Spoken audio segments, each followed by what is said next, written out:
Halo teman-teman yang berbahagia, berjumpa kembali dengan saya, Dr. Andri, spesialis kedokteran jiwa dari Rumah Sakit Omni Alam Sutra Tangerang. Di kesempatan kali ini, saya ingin mencoba mencari kesempatan kepada kita semua untuk belajar bagaimana kita mampu mengatasi kejenuhan yang ada.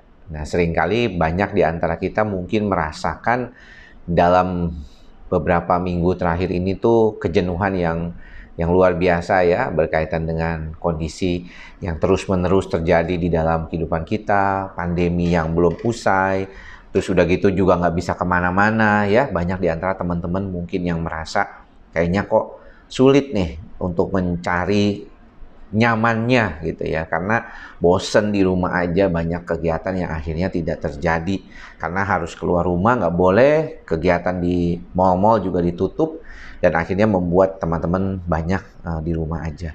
Nah, yang paling penting sebenarnya menurut saya adalah bagaimana kita belajar dulu untuk menerima nih apa adanya. Kadang-kadang kesulitannya itu kan memang demikian ya. Kita tuh susah untuk menerima kondisi kita itu apa adanya. Lalu setelah kita bisa menerima diri kita apa adanya, kita melihat ke dalam diri kita sendiri. Apakah memang kita ini adalah sesuatu yang bisa kita lakukan? Ada sesuatu hal yang mungkin bisa kita lakukan supaya kita jadi lebih nyaman dengan keadaan kita, lebih enak, lebih stabil ya. Ini juga penting dilakukan. Banyak di antara kita mungkin merasakan kejenuhan ini akibat kita tidak bisa melakukan banyak hal yang berkaitan dengan kehidupan kita sehari-hari. Banyak di antara kita yang mungkin jadi agak sedikit pesimis ya untuk kedepannya, bagaimana nih situasi seperti ini. Dan itu memang perlu disadari. Jadi kita punya perasaan seperti itu adalah normal. Teman-teman pastinya sudah berupaya setengah mati mungkin ya untuk mengatasi kejenuhan tersebut. Tapi bagaimana kita melihat proses itu berjalan, kadang-kadang kita perlu saja fokus pada apa yang dialami di dalam kehidupan kita sehari-hari ini.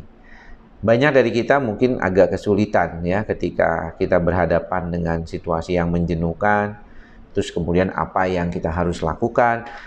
Kedepannya juga nggak tahu gitu ya, jadi sepertinya masih bingung dengan keadaan ini. Tapi saya kira jangan sampai kita merasakan kesulitan ya untuk jadinya menjadi diri kita sendiri.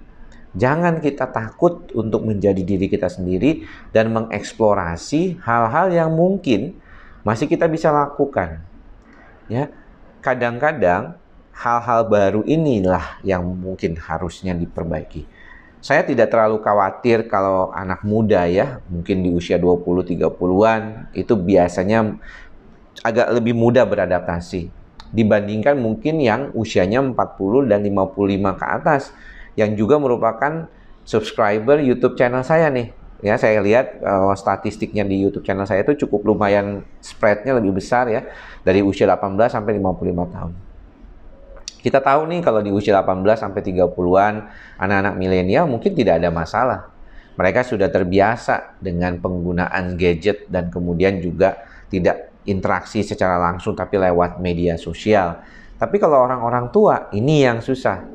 Buat mereka kejenuhan itu terjadi karena proses di otaknya itu tidak mampu dia kendalikan ya. Jadi akhirnya banyak di antara teman-teman yang muda itu nggak terlalu problem ketika terjadinya pandemi ini. Tapi yang tua di atas 40-50-an banyak yang mengalami gangguan tidur ya, kesulitan untuk tidur dengan baik. Nah, inilah yang mungkin nantinya kita harapkan tidak terjadi. Dan bagaimana cara mengurai kejenuhan itu, temukanlah hal-hal yang masih bisa kita lakukan untuk mengisi kehidupan sekarang, dan dengan sadar menyadari bahwa ini adalah suatu proses yang akan berlalu. Ini yang salah satu yang mungkin bisa saya ingatkan kepada teman-teman sekalian. Mudah-mudahan apa yang saya share sedikit ini bisa bermanfaat ya.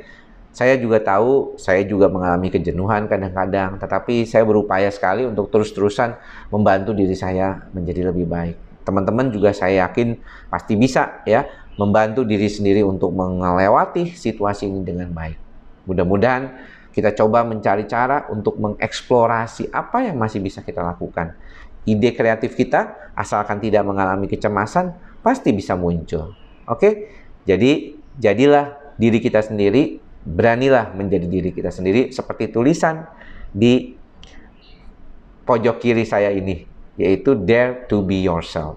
Jangan lupa, tetap semangat, tetap ikhlas, sabar, dan sadar. Semoga semua makhluk berbahagia. Salam sehat jiwa. Bye-bye.